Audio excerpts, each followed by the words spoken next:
मतदान से पहले मतदाताओं के मन में विश्वास जगाने के लिए चुनाव आयोग के कहने पर पश्चिम बंगाल में चुनाव तारीखों की घोषणा से पहले ही केंद्रीय सुरक्षा बलों का आना शुरू हो गया था।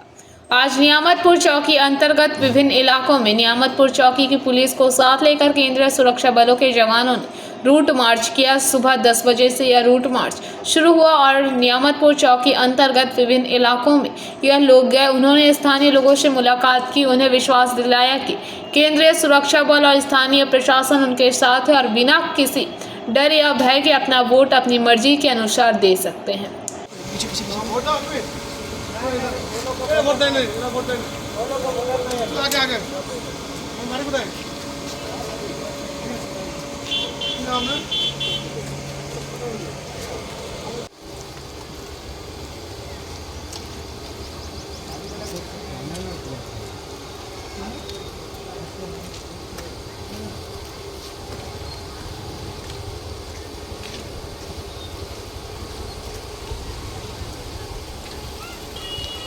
কোনো সমস্যা নেই তো? না না, এখানে আমরা আপনাদের পাশে আছি।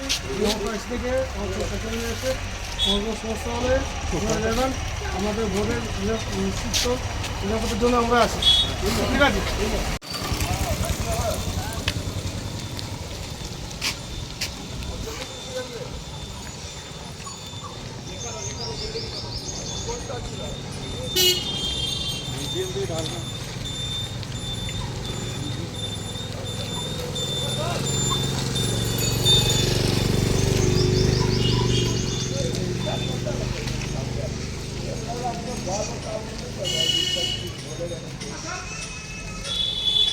आसनसोल से बीजू मंडल की रिपोर्ट, पीवीटीवी न्यूज़।